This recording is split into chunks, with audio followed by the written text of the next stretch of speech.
Morbi Rajkot highway પર 76 જીઆઈડીસીમાં પોલીસે દરોડા પાડ્યા અને કરોડો રૂપિયાનો દારૂ ઝડપી પાડ્યો છે। દારૂનો મોટો ઝડપાયો છે। નામ વગરના ગોડાઉનમાંથી પોલીસે દારૂની 988 પેટી જપ્ત કરી। દારૂ, કન્ટેનર, બોલેરો કાર અને મોબાઈલ સહિત પોલીસે 1.17 કરોડથી વધુની કિંમતનો મુદ્દામાલ જપ્ત કરી રાજસ્થાનના 3 આરોપીની ધરપકડ કરી। જ્યારે ગોડાઉન ભાડે રાખનાર પ્રિન્સ જાલરિયા સહિત 5 વોન્ટેડ આરોપીઓની પોલીસે શોધખોળ હાથ ધરી છે।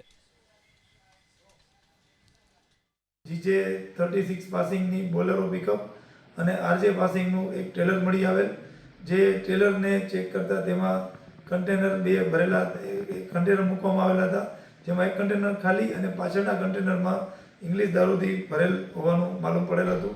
અને આ સાથે 3 ઈસમોની ધરપકડ પણ કરવામાં આવી છે, જેમાં Kamlesh son of Babubhai Vadera, Jeetmal son of Kaliya Katara, Nanilal son of Valiya Singala બધા બાંસવાડા જિલ્લાના રાજસ્થાનના રહેવાસી હોવાના અને દારૂનો માલ ઉતારી રહેલ હોવાની વિગત સામે આવી હતી અને જેથી તાત્કાલિક રેડ કરી અને આ અંગે ગુનો નોંધવાની કાર્યવાહી કરવામાં આવી, જેમાં ખાસ 988 પેટી ઇંગ્લિશ દારૂ પકડવામાં આવ્યો છે, જેની કિંમત 92,02,800ની આસપાસ થાય છે અને કન્ટેનર તેમજ મોબાઈલ અને બોલેરો પિકઅપ એમ કુલ થઈને મુદ્દામાલ 1,17,22,800નો મુદ્દામાલ ટંકારા પોલીસે પકડી પાડેલ છે।